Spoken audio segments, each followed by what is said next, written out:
Subscribe करें और bell दबाएं ताकि कोई खबर रह न जाए।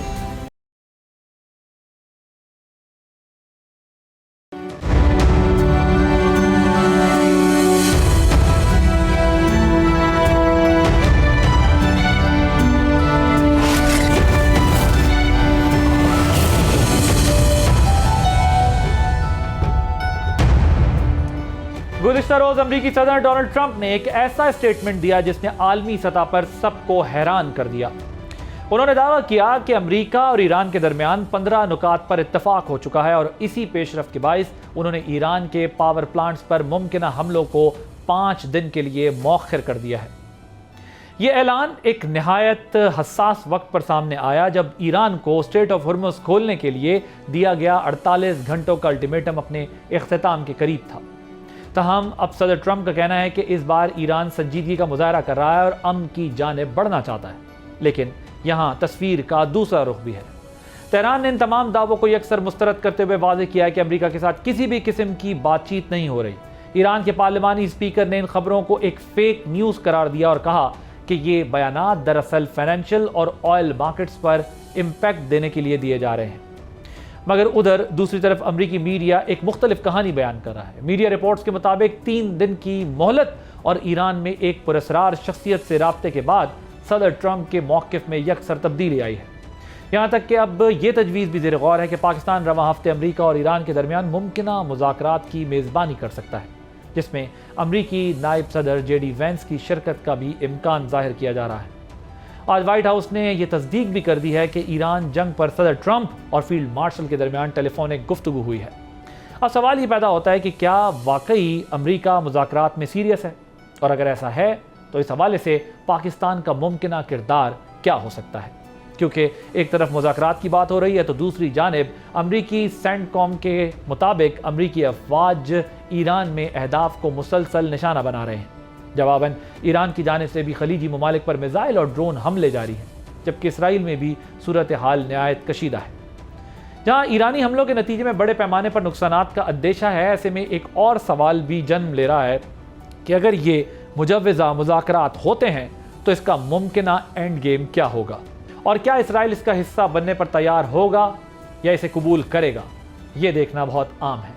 इसी पे बात करने के लिए हमारे साथ मौजूद हैं doctor Jameel Ahmed Khan, former ambassador हैं, major general retired Zahid Mahmood defence analyst हैं। आप दोनों का बहुत शुक्रिया। एम्बेसडर साहब, ईरान ने बातचीत की तरदीद की है, लेकिन जो नेबरिंग कंट्रीज से राब्तों को तस्लीम कर लिया है उसने, आपके ख्याल में सदर ट्रंप के दावे में कितनी हकीकत है? अरे हकीकत तो है बहरहाल इसमें, क्योंकि राब्ते तोहफे हैं। अब ये डायरेक्ट टॉक्स तो हुई नहीं है, तो प्रेसिडेंट ट्रंप भी सही फरमा रहे हैं और ईरानियन भी सही फरमा रहे हैं कि उन्होंने जो टॉक नहीं शुरू की। प्रेसिडेंट ट्रंप कह रहे हैं कि उनकी तरफ से रिक्वेस्ट आई है, यानी कि ईरान की तरफ से, और ईरान कह रहा है कि हमने तो कोई ऐसी बात की नहीं है। और दोनों इसलिए दुरुस्त है कि ये जो राब्ते हुए हैं, क्योंकि पाकिस्तान का राब्ता या तुर्की का राब्ता या इजिप्ट का राब्ता, वो तो उनकी मुताल्लिका सफारत जो सफीर या उनके फॉरेन मिनिस्टर हैं, वो राब्ते में तो हैं ईरान के, और वही इस मामले में एलची का काम कर रहे हैं, वही इस मामले में पैगाम रसां का काम कर रहे हैं। तो उस लिहाज से देखा जाए तो, और उन्हीं पैगामों की वजह से ये बातें मंजर आम पर आई हैं कि ईरान ने अपने जिसमें मुतालबात हैं वो भी पेश कर दिए हैं इनके जरिए। तो सबसे बड़ी वजह यह है कि क्यों नहीं मानते दोनों कंट्रीज ने अपने अवाम को भी जवाब देना है, उनके मोराल को भी हाई रखना है, उनके टेम्परामेंट को भी हाई रखना है। ईरान ने अपने अवाम को तैयार कर लिया। आपने देखा कि दिसंबर और जनवरी में जिस तरह के अपोजिशन थी, अब आपको कोई अपोजिशन नजर नहीं आ रही है, क्योंकि ईरान एक बहुत पुरानी तहजीब है। वो दोबारा अपने आप को उन्होंने मुत्तहद कर लिया, और इत्तेहाद को बरकरार रखने के लिए ईरान ने बता दिया था कि हम तो अपनी बका की जंग लड़ रहे हैं, वरना ईरानियन खत्म हो जाएंगे। तो उस लिहाज से उस बका की जंग में सारे शामिल हो गए, इसलिए वो नहीं बताना चाहते हैं कि भाई हमने कोई इसमें हामी भरी है। होता ये है कि जो इसी तरह डोनाल्ड ट्रंप, देखिए पाकिस्तान का आपने देख ही लिया कि क्या रिपोर्ट हुआ है फाइनेंशियल टाइम में। जो फील्ड मार्शल और अमेरिकन प्रेसिडेंट की टॉक्स की खबर निकली है, ये कितनी इंपॉर्टेंट है इस वॉर के कॉन्टेक्स्ट में भी और ओवरऑल भी? जितने मुस्तहकम और जय्यद किस्म की अखबार ने ये खबर दी है, उसको चैलेंज करना मुझ जैसे शख्स के लिए मुश्किल हो जाएगा। इसमें ज़रूर सच्चाई काफ़ी तो व्हाइट हाउस ने कंफर्म कर दिया उसको? जी, इसमें अगर आप ये मुझसे पूछ रहे हैं कि व्हाइट हाउस ने फोन कर दिया है, राब्ते करने के तरीके होते हैं, तो उस तरीके से राब्ते होते हैं और फोन पर बात होती है। तो सफारत खाने भी इसमें इन्वॉल्व होते हैं, फॉरेन ऑफिस भी इन्वॉल्व होते हैं, या डायरेक्ट भी बात हो सकती है। जब इतना ज्यादा रेपो हो जाए तो हमारे फील्ड मार्शल का रेपो इतना तो है जिसकी वजह से डायरेक्ट भी बात हो सकती है। और ये इस जुमरे में आता है कि हमारी पहले से जो हमारा चल रहा था, कम्युनिकेशन चल रही थी और मिलिट्री डिप्लोमेसी हमारी जिस तरीके से चल रही थी, जिस उड़ान से चल रही थी, और जिस तरीके से मिलिट्री डिप्लोमेसी ने हमारे रस्मी डिप्लोमेसी को दवाम बख्शा हुआ था या बख्शा हुआ है, तो उसकी वजह से इस वक्त खिते की सूरत हाल को निपटाने के लिए अगर अमेरिका जैसा मुल्क ये समझता है और पाकिस्तान के से बात करता है और पाकिस्तान के चीफ ऑफ डिफेंस फोर्सेस से, फील्ड मार्शल से बात करता है, तो आप तो अंदाजा करें कि इसकी जो खिते में इस वक्त भौचाली पोजीशन है वो किस हद तक हो गई होगी कि अमेरिका जैसा मुल्क भी फील करता है कि अब इसमें कोई ठंडक आनी चाहिए। क्योंकि ईरान को इन्होंने समझा था कि एक दो दिन में हड़प कर जाएंगे, उनकी तमाम की तमाम क़यादत जो है उनको फना कर दिया गया, और उसके बाद जिस तरीके से बम्बार्डमेंट पहले दिन की आयतुल्लाह ख़मैनी साहब को शहीद किया, तो उन्होंने सोचा कि ईरान में हुकूमत तब्दील हो जाएगी, रिजीम तब्दील हो जाएगी, अपनी मर्जी की, जिस तरह लबनान में हुकूमत आ गई है और सीरिया में आ गई है, अपनी मर्जी की हुकूमत बैठा देंगे, अल्लाह अल्लाह खैर सल्लाह, कोई मसला होगा नहीं। वो तो उस कैलकुलेशन से तमाम की तमाम बातें मुख्तलिफ निकली, और फिर अब जब मुख्तलिफ निकली तो रोजाना के $2 बिलियन कम अज कम खर्च हो रहे हैं। ये जो वॉर पे इसके अमेरिका के बाकी अखराजात के अलावा हैं, दुनिया में एयरलाइनों का नुकसान, लोगों की जेबों पर इतना बोझ पड़ा है, और अमेरिका में खास तौर पर कि जिसकी वजह से वहां बेचैनी फैल गई है, जिसकी वजह से रिपब्लिकन्स में बेचैनी फैल गई है कि भाई ये तो मिड टर्म इलेक्शन हम हार जाएंगे। और पहले भी तारीख यही बताती है अमेरिका की, जब भी ऑयल महंगा हुआ, महंगाई बढ़ी, उसके बाद खास तौर पर $110 से ज्यादा जब भी हुआ है ऑयल अमेरिका में, तो उससे फिर महंगाई के बढ़ने का और उसके मजमरात जो उसकी वजह से रूलिंग पार्टी उस वक्त की, चाहे वो डेमोक्रेट हो या रिपब्लिकन हो, तो वो तकरीबन 20 से 24 सीटें हार जाया करती है। और ऐसा अगर इस दफा हुआ जिस तरह की नजर आ रहा है, तो ऐसी सूरत में फिर डोनाल्ड ट्रंप की जो सबकत है दोनों हाउसेज में तो खत्म हो जाएगी, और डोनाल्ड ट्रंप का जाहिर है वो एक तारीख का एक हिस्सा बन जाएंगे। इस मामले में इसलिए बेचैनी फैल रही है, इसलिए देखा जा रहा है कि भाई किस तरह वहाँ बेचैनी अमेरिका में भी ना बढ़े और दुनिया में भी ना बढ़े बेचैनी, और इसलिए पाकिस्तान अपेरेंटली ये सारी मिस कैलकुलेशन हुई है अमेरिका की तरफ से। इजराइल का तो बड़ा कैलकुलेटेड मूव थी, लेकिन अमेरिका की तरफ से फिर ये मिस कैलकुलेशन हो गई, जो उनको ब्रीफ किया गया होगा या जो बताया गया होगा कि कितनी जल्दी ये सॉर्ट हो जाएगा, लेकिन वो उस तरह सॉर्ट नहीं हो सकता। जनरल साहब, मुझे ये बताइएगा कि अपेरेंटली अब जिस तरह की खबरें आ रही हैं उसमें ये ईरान का नुकसान अपनी जगह, जो कुछ अमेरिका ने, इजराइल ने बॉम्बिंग की सूरत में किया है वहाँ पर, चाहे वो B2 बॉम्बिंग हो, क्लस्टर्स फेंके गए हों, जिस तरह की भी डैमेजेस दिए गए, उनका इंफ्रास्ट्रक्चर तबाह किया गया, और रेस्ट इज़ द हिस्ट्री। लेकिन जो वर्ल्ड इकॉनमी को लॉस हुआ है स्ट्रेट ऑफ हॉर्मुज़ के बंद होने से, वो जो एक इकोनॉमिक वॉर अब स्टार्ट हो जाएगी, क्योंकि ज़ाहिर है वो हालात तो नहीं है जो 23 दिन पहले थे। How do you see this development, कि इसमें किसका पलड़ा भारी रहा है? देखिए आदिल साहब, एक तो पहले बहुत शुक्रिया फॉर हैविंग मी, और आपके सब पार्टिसिपेंट्स को बहुत सलाम। और देखिए इस वक्त तो इवॉल्विंग सिचुएशन है जी। पलड़ा भारी आपको एक नेशन के साइज से, नेशन के पॉलिटिकल ऑब्जेक्टिव से, नेशन के आइडियोलॉजिकल ऑब्जेक्टिव से और पॉलिटिकल ऑब्जेक्टिव से लगाना होता है कि आया वो अचीव हुए या नहीं हुए। इन द प्रेजेंट सिनारियो हम देखते हैं कि एक तो पहले वेग पॉलिटिकल ऑब्जेक्टिव से यूनाइटेड स्टेट्स ऑफ अमेरिका के, जो आज तक अभी किसी को पता नहीं चले, तो मिलिट्री से पॉलिटिकल से इकोनॉमिक चेंज होते रहे जी। तो उनको देखते हुए तो मुझे नहीं लगता कि अमेरिका ने कोई अच्छे मकासद, सिवाय इसके कि जो उन्होंने क्लेम कर रहे हैं कि जो मिलिट्री का नुकसान किया या जो कन्वेंशनल डोमेन में, बट वो उन्होंने किया है, लेकिन लार्जर जो पॉलिटिकल ऑब्जेक्टिव से अगर रजीम चेंज को देखा जाए तो वो नहीं हो रहा। अगर था उनका, गो कि उन्होंने उसको ग्रे में ही रखा, और उसके अलावा जो टोटल मिलिट्री मिसाइल रिस्पॉन्स था वो कभी भी कम नहीं हो सका, वो आज भी इफेक्टिव हो गया। हॉर्मुज़ को अगर उन्होंने ओपन रखना था, जो इकोनॉमिक प्रेशर पॉइंट एस्टेब्लिश किया ईरान ने, तो वो भी वो अचीव नहीं कर सके। While on the other hand Iran के लिए मैं समझता हूँ कि अगर वो अपनी सॉवरेनिटी, टेरिटोरियल इंटेग्रिटी को और अपनी स्ट्रेटेजिक जो इम्पोर्टेंट लोकेशन है उसका इफेक्टिव यूज आज भी कर रहे हैं, क्योंकि लोग तो कंट्रीज तो ईरान से पूछती हैं वहां से उन्होंने शिपिंग करनी है या नहीं करनी, तो आई थिंक वो काफी उन्होंने चीजें अचीव कर ली हैं। But on the other hand ideological leader has been taken out, military political leadership काफी सीनियर लेवल की that has been taken out, तो वो भी, तो इस वक्त आप ये नहीं कह सकते किसका पलड़ा भारी है या किसका पलड़ा कम हो गया। But having said that America जो है वो अपने पॉलिटिकल ऑब्जेक्टिव्स वैसे अचीव नहीं कर सका जैसे करने चाहिए थे, and that's why now it is being America is looking towards different partners, friends, इसको किसी तरीके से इसको तस्वीर but negotiation and again diplomacy को लीड में लाया जाए। तो देखिए अपेरेंटली फिर अगर मैं आपके आर्गुमेंट को लूँ तो इससे बज़ाहिर ऐसा लग रहा है कि अमेरिका अपने जो गोल्स थे, चाहे वो आप ये कह लें कि पहले उसने पॉलिटिकल गोल्स सेट किए थे वो सेट नहीं हो सके, ठीक है, मिलिट्री लीडरशिप को न्यूट्रलाइज करना या स्पिरिचुअल लीडरशिप को न्यूट्रलाइज करना वो ज़रूर अपना हासिल कर सका, लेकिन रजीम चेंज नहीं हो सका। लेकिन जो इकोनॉमिक बर्डन पूरी दुनिया के ऊपर इस वॉर का आया, जो कि अब अलाइज तैयार नहीं है अमेरिका के साथ ज़्यादा देर तक चलने के लिए, खुद मिडल ईस्ट के अंदर एक बहुत बड़ा क्राइसिस खड़ा हो गया है, बड़े अरसे के लिए खड़ा हो गया है। सो इस लॉन्ग टर्म बेसिस पे बज़ाहिर तो ऐसा ही लग रहा है कि ठीक है ईरान को उन्होंने हिट किया, लेकिन ईरान ने भी उनकी जो एक इंटरनेशनल इकोनॉमी थी उसको हिट करके उनके लिए भी एक क्राइसिस खड़ा कर दिया। तो किसी हद तक जो है वो बड़ा लॉस बड़े बंदे को ही ज़्यादा होता है बनिस्बत छोटे मुल्क या छोटे उसके। लेकिन I understand what you are saying कि ये अभी सिचुएशन ऐसी है कि जिसके अंदर आप कंप्लीटली नहीं कह सकते, तो अब ईरान में भी पता चलेगा कि आगे उन पर भी क्या इंपैक्ट होता है इस वॉर का। We will take a short break here.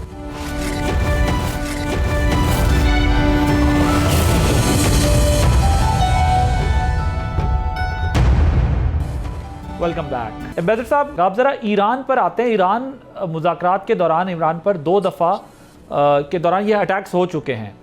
क्या ईरान आगे बढ़ने से पहले अब कोई बहुत स्ट्रॉन्ग गारंटीज भी लेगा उन फोर्सेस से जो इस सारे प्रोसेस में पार्ट बनेंगी या गारंटी लेगी? यकीनन ईरान कह चुका है कि इस दफ़ा जब तक हमें गारंटी नहीं मिलेगी, सॉलिड गारंटी नहीं मिलेगी, और उनकी सॉलिड गारंटी से मुराद जाहिर है कि उसमें और बहुत सारे अवामिल शामिल हो सकते हैं, लेकिन रूस और चाइना के बीच में शामिल करके, यूरोपियन कंट्रीज को बीच में शामिल करके, अक़वाम मुत्तहिदा को शामिल करके, इस किस्म की गारंटी जब तक उसको नहीं मिलेगी ईरान, क्योंकि अब तो मैंने जैसा कि बताया कि अपनी बका की न सिर्फ जंग लड़ रहा है बल्कि अपनी सबकत अपने दिए हुए हालात में, जो उसकी हालात है उस दिए हुए हालात में अपनी सबकत भी दिखा रहा है। आप देखें कि अभी हम गुफ्तगू कर रहे हैं पिछले चंद घंटे में क्या हुआ, तल अवीव में क्या हुआ और इजराइल में क्या हुआ, जो 1-1 टन के जो मिसाइल गए हैं, और जो जिस लिहाज से वो स्प्लिंटर मिसाइल जो कि जाके फैल रहे हैं, जिस तरह तबाही कर रहे हैं। चाइना ने कह दिया है अपने शहरियों को खाली करें। डिमोना में जिस तरह के स्ट्राइक हुए हैं, वहाँ जो है वो गैर न्यूक्लियर ड्रेस पहन के मुआयना किया जा रहा है कि कोई लीकेज वगैरह तो नहीं हो गई है वहाँ, क्योंकि वो उनका जौहरी वहाँ सारे का सारा निज़ाम उधर है।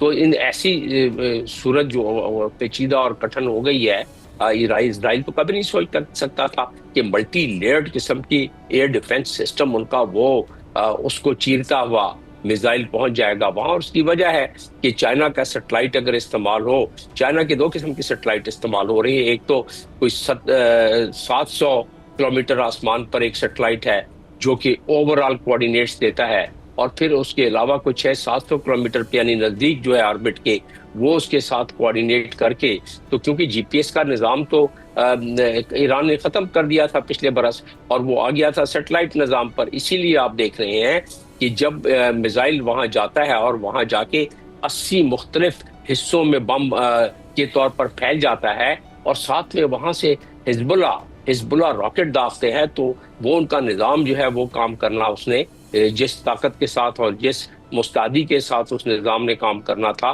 वो निज़ाम उसका जो है वो फेल हो जाता है काफ़ी हद तक, और जो कि जिसकी वजह से नुकसानात इजराइल में हो रहे हैं। इजराइल में अंदाज़ा करें कि 24 घंटे में 23 मरतबा ऐलान बजा है, तो वो लोग ईरान की आबादी सो क्या रही होगी, वो तो परेड कर रही होगी, कभी बंकर कभी घर, कभी बंकर कभी घर में। तो उसकी वजह से भी एक बेचैनी फैल रही है। ईरान ने कभी ये नहीं सोचा था, और ईरान ने जिस तरह धक्का दिया है अमेरिका को इस जंग में, ईरान की तो ये बहुत पुरानी ख्वाहिश थी, बहुत देर से ये ख्वाहिश थी कि किसी तरह जो आखिरी मुज़ाहमत रह गई उसको ख़त्म किया जाए। वहाँ क्लस्टर्स ईरान मारे के जा रहे हैं और ईरान के अंदर भी उन्होंने भी बहुत नुकसान पहुंचाया और ईरान ने भी उनको जो है वो काफ़ी डैमेज दिया और पूरी दुनिया इस पे इकॉनमी का डैमेज वो ब्रंट अब लेगी। ईरान के पॉइंट ऑफ व्यू से आपके ख्याल में एंड गेम क्या हो सकता है? वैसे तो ईरान ने तरदीद के बावजूद कुछ 6 कंडीशन सामने रखी हैं, ये बातें सामने आ रही हैं। आपके ख्याल में ईरान का एंड गेम क्या है? नहीं, ईरान तो कह रहा था ना शुरू से कि हमें तो जब तक कि इस दफ़ा जंग शुरू आपने की है, ख़त्म हम अपने टर्म्स पे करेंगे। क्योंकि जब किसी कौम की, किसी मुल्क की बका की जंग शुरू हो जाए, क्योंकि ईरान तंग आ गया है, 2 दफ़ा उसको नेगोशिएशन में उलझाया गया और नेगोशिएशन के दरमियान ही 2 दिन पहले, 3 दिन पहले जब आखिरी सेशन शुरू होने से पहले हमला कर दिया जाता है। तो ईरान भी अब उसने सोचा कि अब तो बका की जंग लड़ी लो, और क्योंकि उसको अभी एक सबकत हरमुस का ख्याल ये था कि स्टेट ऑफ हरमुस पे ईरान कभी भी अपना पंजे नहीं गाड़ सकेगा इस तरह, और जिस तरीके से ईरान ने पंजे गाड़े स्टेट ऑफ हरमुस पे, इसके बावजूद कि डोनाल्ड ट्रंप ने बहुत दावे किए कि जी मैं तो स्टेट ऑफ हरमुस को खाली करा लूंगा और मेरे लिए कोई मसला नहीं है, लेकिन वो मसला तो बहुत बड़ा मसला बन गया है। पूरी दुनिया में एक भौचाली पोजीशन आ गई है, जिसकी वजह से ईरान की का अंदाजा हो गया है लोगों को कि ईरान अब जिस उसमें चला गया है मोड में, या जिस स्टाइल में चला गया है, दुनिया उसके मज़मरात से नहीं बच सकती। जनरल साहब, how do you see this new development जो हमारे CDF का, फील्ड मार्शल का और अमेरिकन प्रेसिडेंट का कांटेक्ट की खबर सामने आ रही है और पाकिस्तान के इस डायलॉग को होस्ट करने की खबर सामने आ रही है? How do you see this development? देखिए, ये भी इवॉल्विंग सिचुएशन है, अभी कंफर्म रिपोर्ट्स तो नहीं है। यस, पाकिस्तान इतना हमें कंफर्म है कि पाकिस्तान की मिलिट्री लीडरशिप, पाकिस्तान की पॉलिटिकल लीडरशिप की एक्सेस है व्हाइट हाउस तक। And of course White House बेशक it's a big power centre, लेकिन उनको फ्रेंड्स चाहिए होते हैं अपनी एग्जिट स्ट्रेटजीज में, अपनी मिलिट्री पॉलिटिकल स्ट्रेटजीज के अंदर उनको एग्जिट पॉइंट्स चाहिए होते हैं, और उसमें पाकिस्तान उनके पास एक बड़ा अच्छा लीवरेज है। और पाकिस्तान की जो रिलेशनशिप है with Iran and with Saudi Arabia, उसको भी पाकिस्तान जो है उसको लीवरेज को इस्तेमाल कर सकता है। पाकिस्तान की मिलिट्री पॉलिटिकल लीडरशिप के बिल्कुल राब्ते रहे हैं जी, और अगर फॉरेन ऑफिस से ये बयान आया है कि जी अगर हमें कहा गया तो पाकिस्तान अपना रोल प्ले करेगा। पाकिस्तान की इंपॉर्टेंट चीज हमारे जानने के लिए जरूरत है कि पाकिस्तान की कैपेसिटी एंड कैपेबिलिटी है इस चीज को आगे की डिप्लोमेसी को आगे लेकर जाने की। But on the other hand अभी ईरान को हम देख रहे हैं कि वो मान नहीं रहा है, ईरान इनकार कर रहा है जी कि हमारे कोई ऐसी नेगोशिएशंस ऐसी नहीं हो रही। But in Pakistani case of course Iran would also like to keep the leverage, इसलिए तो तशक्कुर Pakistan in parliament, president, foreign minister Pakistan का शुक्रिया अदा करें कि वो अपना एक स्ट्रेटेजिक पार्टनर, एक दोस्त रखना चाहेंगे जिसकी leverages on the other side भी हो। कोई देखिए ह्यूब्रस अप्रोच, आपको कोई भी ताकत जितनी बड़ी भी आपके हो किसी भी डोमेन में हो, आपको विक्टोरियस नहीं बना सकती जी, ये याद रखिएगा। यू नीड फ्रेंड्स, और जरूरी नहीं होता कि आप काउंट करें मटेरियल्स में, मैन मटेरियल्स, इन चीजों में काउंट करके विक्ट्री और लॉस का। आप देखते हैं कि as a state, as a nation आप कहां पे खड़े हुए हैं। तो Iran would like to keep their self intact also, ताकि वो आज के 15 साल 20 साल बाद का जो ईरान है वो कैसा होगा। फिर पाकिस्तान की अपनी सेंसिटिविटीज भी अटैच है ईरान के साथ। दूसरा, पाकिस्तान गल्फ को एक फंक्शनल रिलेशनशिप इस रीजन को रखना चाहता है। अगर फिर वहीं पे अभी आपने देखा over a period of time काफी चीजें इंप्रूव हुई सऊदी अरेबिया ईरान के बीच में, उसमें पाकिस्तान ने अपना एक अहम रोल अदा किया है और आगे भी वो करना चाहेगा, तो वो डिटेरिएट नहीं होना देगा। वरना तो आपको पता है इजराइल का इन्फ्लुएंस जितना बढ़ता जाएगा इस रीजन के अंदर, जितने उसके डिजाइन पूरे होते जाएंगे, पूरा रीजन डिस्टेबलाइज रहेगा। And unfortunately we have two spoilers in the region also. एक तो इजराइल भी अब इसी रीजन का स्पॉयलर है और इंडिया ऑलरेडी बैठा हुआ है। तो आई थिंक पाकिस्तान के लिए भी बड़ा क्रिटिकल है कि इस बड़ी वॉर को बंद किया जाए, ताकि इसके नीचे जो छोटी वॉर शुरू हुई है और इस बड़ी वॉर के साए में बहुत से दूसरे ममालिक अपने चीजें परसू करना शुरू करते हैं, कंट्रीज लाइक इंडिया, वो पूरा फायदा है, तो वो ताकि वो उनको एडवांटेज ना ले सके चीन ऐसी सिचुएशन। साहब, ये जो अमेरिकन पॉइंट ऑफ व्यू है, अगर ये मामला और थोड़ा आगे बढ़ता है तो आपके ख्याल में एक्सपेक्टेड एंड गेम क्या हो सकता है? देखिए, with president Trump in the office, with Israel as a sponsor spoiler, और फिर ईरान के अपना एक प्राइड अटैच है जी इनकी डिप्लोमेसी और हर चीज के अंदर एक अपना। अभी भी आपने देखा पिछले दिनों भी वॉर से पहले भी जब नेगोशिएशंस हो रही थी तो वो उन्होंने 2-3 ऐसी जगह थी जिनको रिजेक्ट किया कि वहां पे नहीं होंगी। फिर ओमान ने इनडायरेक्टली अपना रोल प्ले कर रहा था। तो ईरानियंस का भी अपना एक थोड़ा सा, वो कहते हैं ना, अपना प्राइड लेकर चलते हैं, अपना थोड़ा सा डिफरेंट अप्रोच रखते हैं। लेकिन देयर आर लाइकली चांसेस, और बहुत सारी चीजें ऐसी आदिल अब्बास साहब जो बिहाइंड द सीन हो रही होती हैं, हमें उसका शायद एनालिसिस करना बड़ा मुश्किल हो जाता है, क्योंकि काफी डेवलपमेंट के बाद ये चीजें सामने आना शुरू होती हैं। आपको याद होगा जब कतर के अंदर ईरान ने मिसाइल स्ट्राइक्स की थी, 2 सिंबॉलिक थी या जो भी था, तो नोबडी कुड थिंक कि इतने जल्दी सीज फायर भी हो जाएगा। और हम अभी कमेंट्री कर रहे थे कि जी कतर कैसे इसको व्यू कर रहा है, सऊदी अरेबिया ने कैसे व्यू किया है, क्या रिस्पॉन्सेज आएंगे। अब तो वॉर ज्यादा फैल के आगे चलेगी ना, तो उसी के साथ साथ सीज फायर भी हो गया। तो lot happens behind door, track 2 track 3 behind door चीजें हो रही होती हैं। कुछ डेवलपमेंट होती है तो फिर फॉरेन ऑफिस और ये चीजें इन्वॉल्व होती है। But Pakistan is a natural stabiliser, और पाकिस्तान की अपनी बहुत बड़ी ख्वाहिश है, नॉट कि उसकी वो भले भले हो जाए या वाह वाह हो जाए, बल्कि इसलिए कि पाकिस्तान इज सिंसियरली, पाकिस्तान चाहता है कि ये कॉन्फ्लिक्ट एंड हो, क्योंकि इसके जो आउटकम्स हैं वो बहुत डेंजरस है, not only for the region, Pakistan के लिए, इस पूरे रीजन के लिए। और फिर ये कम से कम 25-30 साल ये रीजन फिर पीछे चला जाएगा, फिर lot of effort, and who can predict कि वो फ्यूचर कैसा होगा। Right, thank you so much major general retired Zahid Mahmood साहब, डिफेंस एनालिस्ट, और अमील अहमद खान फॉर्मर एम्बेसडर हमारे साथ मौजूद थे। आपने गुफ्तगू सुनी। एक ब्रेक लेंगे, ब्रेक के बाद जब वापस आएंगे तो कुछ जो इस तरह बात की जनरल साहब ने अभी कि इकॉनमी पर ज़ाहिर है उसका क्या इफेक्ट होगा, वर्ल्ड इकॉनमी पर इफेक्ट होना है, पाकिस्तान उससे किस तरह इफेक्ट होगा, पाकिस्तान किस तरह इफेक्ट हो रहा है, इस पर बात करेंगे आफ्टर दिस ब्रेक।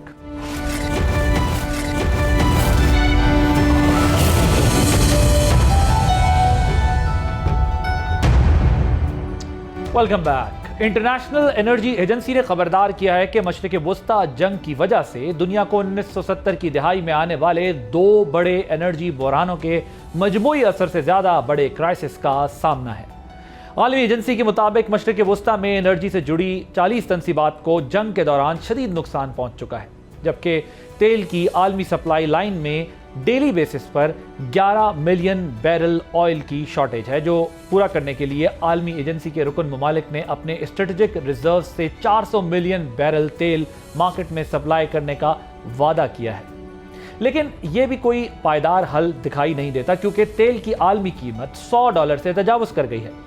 इसी कॉन्टेक्स्ट में हुकूमत ने पेट्रोलियम मसनूआत की कीमतों में नुमाया इजाफा किया है, जबकि हाई ऑक्टेन पर लेवी बढ़ाकर इसे मजीद महंगा कर दिया गया है।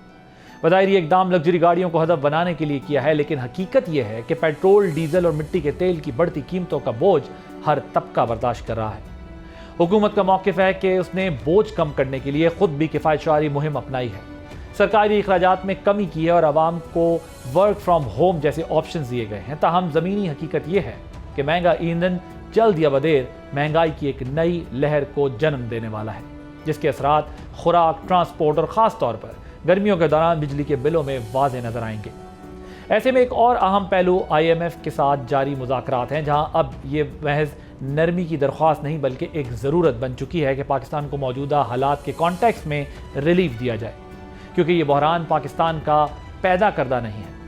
सवाल यह है कि क्या पाकिस्तान इस बहरान को मौका बनाकर अपनी एनर्जी हिकमत अमली को बदल पाएगा, या हम इसी दबाव का शिकार रहेंगे। इसी पर बात करने के लिए मेरे साथ मौजूद हैं अम्मार हबीब साहब, एनर्जी एक्सपर्ट हैं। अम्मार साहब, ये ऑयल की जो प्राइसेस हैं इसमें इजाफे की क्या अब पीक आ चुकी है, या अभी मजीद इसकी पीक आनी है? ये जो ट्रेंड्स इस वक्त चल रहा है, जो सिचुएशन है, इसको देख के आप क्या एनालाइज कर रहे हैं? देखें, जो अभी हालात ऐसे हैं कि अगर जंग थोड़ी थैमी है, थोड़ा अगर स्लो डाउन हुआ है, तो मेरे ख्याल से तो पीक आ गई। यहाँ अगर और एस्केलेशन होती है और मिसाइल यहाँ इधर उधर मारे जाते हैं, सारी चीज़ें होती हैं, US ग्राउंड इन्वेजन अगर करता है तो डेफिनेटली पीक बिल्कुल नहीं आई, और पीक काफ़ी ज़्यादा होगी, क्योंकि उस वक्त मैं समझता हूँ $200-250 तक भी जा सकती है। बिकॉज अगर ग्राउंड इन्वेजन होती है तो उसमें बिल्कुल ही ऑल बेट्स आर ऑफ, और वहाँ से बिल्कुल भी किसी भी किस्म का ऑयल सप्लाई नहीं हो पाएगा, तो उसमें बहुत हालात खराब हो जाएंगे। But for the time being थोड़ा सा जो ठहराव आया है, उसमें मैं ये समझता हूँ कि अभी तक के लिए पीक आ गई है। अगर आगे एस्केलेशन होती तो डेफिनेटली ये चीज़ बढ़ेगी। और ठीक, सो ये ऑयल शॉर्टेज का मुकाबला करने के लिए गवर्नमेंट ने जो प्लान बनाया है, आपके ख्याल में ये कितना इफेक्टिव है और इसमें क्या बेटरमेंट लाई जा सकती है?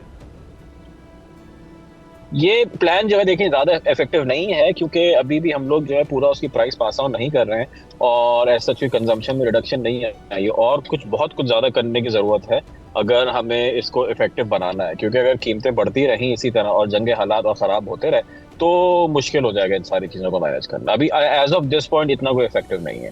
सो ये आपकी कोई असेसमेंट है कि इस वक्त जो जिस तरह आपने कहा है कि उस तरह रिडक्शन नहीं हुई है यूटिलिटी में, सो क्या कुछ परसेंटेज का आपको आइडिया है कि कुछ भी फर्क पड़ा है रिडक्शन में, या सेम हमारी यूटिलिटी है जो पहले थी ऑयल की? मेरे हिसाब से ज़्यादा कोई रिडक्शन नहीं आई है, तो अगर आई भी होगी तो बहुत मामूली हद तक आई होगी, बहुत मेजर फर्क नहीं पड़ा है उससे। So people didn't take that serious. ये 55 रुपए बढ़ने के बावजूद भी लोगों को इतना नहीं, सीरियसली की बात नहीं है, तो बात सारी प्राइसिंग की होती है ना, अगर वो तो पे इस्तेमाल करते रहेंगे भी नहीं लिया। अमार साहब, आपके ख्याल में ये जो हुकूमत ने प्राइसेस भी अप कर दी उसके बावजूद रिडक्शन क्यों नहीं आई है? वो देखें, रिडक्शन इसलिए नहीं आई क्योंकि लोग अभी भी अफोर्ड कर सकते हैं उसको, बहुत सीधी सी बात है। इंटरवेंशन खुद लेना पड़ेगा हुकूमत ने कि लेट्स से कि आप 3 डे वर्क वीक कर दें, या आप ये बोला चाइना में काफ़ी हद तक ये चलता रहा है कि ऑड नंबर इवन नंबर वाली गाड़ियाँ चलती हैं, तो इस तरह की आपने कुछ सीरियस इंटरवेंशन करनी होगी कि एक दिन आप बोलेंगे सिर्फ इवन नंबर वाली गाड़ी चलें, एक दिन से ऑड नंबर वाली चलें, ताकि उससे जेन्युइनली लोग खुद जो है वो अपने बिहेवियर को एडजस्ट करें। एज ऑफ राइट नाउ तो कोई बिहेवियरल एडजस्टमेंट नहीं आई है।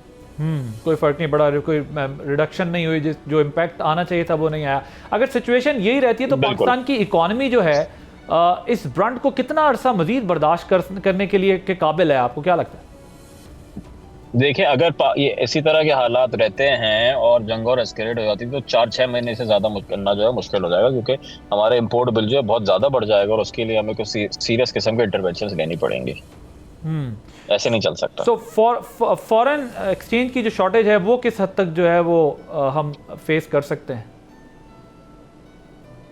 वो इसीलिए फॉरेन एक्सचेंज शॉर्टेज की वजह से ही ये सारी चीज़ें हैं, बिकॉज आपकी जो इंपोर्ट्स हैं वो बढ़ती जाएंगी। अगर आप पहले तेल को इंपोर्ट करने के लिए से 12 या 15 अरब डॉलर करते थे, अगर तेल के प्राइस डबल हो जाएगी 25 से 30 अरब डॉलर करेंगे, जितने हमारे पास अवेलेबल ही नहीं है, तो मेजर किस्म का डेफिसिट आएगा हमारे पास। या तो हमें कहीं से बोरो करना पड़ेगा, मगर हालात ऐसे हो गए कि बोरो करना ही मुश्किल हो जाएगा, या फिर हमें एक और IMF प्रोग्राम में जाना पड़ेगा।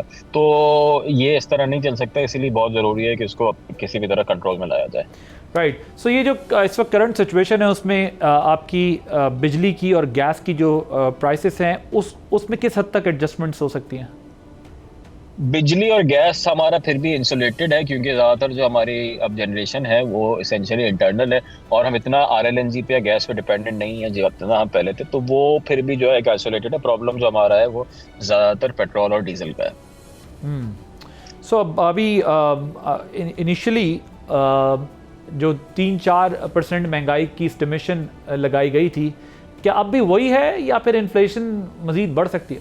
नहीं, इन्फ्लेशन बढ़ सकती है। मैं एक्सपेक्ट करता हूँ कि इन्फ्लेशन अगर 7-8% हमारी एवरेज चल रही है तो ये 10-11% तक जा सकती है, जिसकी वजह से जो डिस्काउंट रेट है या जो इंटरेस्ट रेट है हमारा वो भी बढ़ने के अच्छा है अभी एज ऑफ दिस पॉइंट, अगर हालात नहीं होता। तो आपको याद होगा कोरोना के टाइम में एक सजेशन आई थी कि मुल्क के जो स्ट्रेटेजिक रिजर्व्स हैं उनको बढ़ाया जाए। इस तरफ क्यों फोकस नहीं किया गया? क्या प्रायोरिटीज का मसला था या फिर कैपिटल इन्वेस्टमेंट का इंतजाम नहीं हो पाया क्योंकि it requires lot of money? जब रिजर्व उन हालात में तो आप बढ़ा नहीं सकते जब ऑलरेडी स्ट्रेस हो, मतलब जब बेहतर हालात होते हैं तो उसमें आप बढ़ा सकते हैं, मगर उस वक्त हमारे ऐसा भी बेहतर हालात आए नहीं कि हमारे पास एक्स्ट्रा पैसे मौजूद हैं जिससे हम रिजर्व बढ़ा सकें। तो we are basically moving from one crisis to another, जिसकी वजह से आगे काम नहीं हो पाता। सो अगर करंट क्राइसिस को अपने सामने हम रखें तो जो एनर्जी स्ट्रेटजी है जिस पर भी आप ज़ाहिर पहले भी बात कर रहे थे, इसमें क्या लॉन्ग टर्म चेंजेस किए जा सकते हैं ताकि आइंदा कोई ऐसा क्राइसिस जो है आए तो हम उसको टैकल कर सकें, हमें बहुत ज़्यादा प्रॉब्लम ना आए? और क्या इम्पोर्टेड फ्यूल का कोई रिप्लेसमेंट है? देखें, ये इलेक्ट्रीफाई हम कर सकते हैं, ये दुनिया जो है उसी की तरफ जा रही है। China is done that tremendously well. हमारा जो तकरीबन 30 मिलियन 3 करोड़ बाइक्स हैं इस मुल्क में, और उनको आप over the next 4 to 5 years electrify कर सकते हैं। इसी तरह हमें इलेक्ट्रिक गाड़ियों को भी जो है पोस्ट करना चाहिए ताकि ओवरऑल जो जनरल हमारा फ्यूल का यूजेज है वो कम हो। तो अगर एक इस फोकस के साथ चलें तो अगले 4 से 5 साल में डेफिनेटली ये काम कर सकते हैं। Right, thank you so much. Ammar Habib energy expert हमारे साथ मौजूद थे और अपनी राय दे रहे सिचुएशन के ऊपर। आपने उनकी गुफ्तगू सुनी। बहुत सारे ऐसे मेजर्स हैं जो लेने पड़ेंगे, ख़ुद आवाम को भी बहुत ज़्यादा एहतियात से आगे बढ़ना पड़ेगा। मैं बार बार प्रोग्राम के ज़रिए ये बात कर रहा हूँ कि ऑस्टेरिटी मेजर्स गवर्नमेंट के सिंबॉलिक हैं, उसका कोई डायरेक्ट इस तरह का इकोनॉमी पे इफेक्ट नहीं है कि कोई बहुत ज़्यादा उससे फ़ायदा हो सके। लेकिन खुद आवाम में भी ये रियलाइजेशन होनी चाहिए कि उन्होंने अपने इस लिमिटेड रिसोर्स को किस तरह इस्तेमाल करना है। जो सबसे इंपॉर्टेंट बात है वो ये है कि फ्यूल प्राइसेस बढ़ने के बावजूद रिडक्शन नहीं हुई। हमें पूरे रमज़ान में ना सड़कों पे गाड़ियाँ कम होती दिखाई दी, वर्क फ्रॉम होम का इम्पैक्ट नहीं दिखाई दिया, और ना ही रेस्टोरेंट्स में रश कम था, भरे हुए थे रेस्टोरेंट्स भी। सो लोगों को भी हर चीज़ देख कर एहतियात से इस्तेमाल करनी है, क्योंकि मसला सिर्फ खर्च करने का नहीं है, मसला पाकिस्तान का इन चीज़ों को इम्पोर्ट करने का और मंगाने का भी है।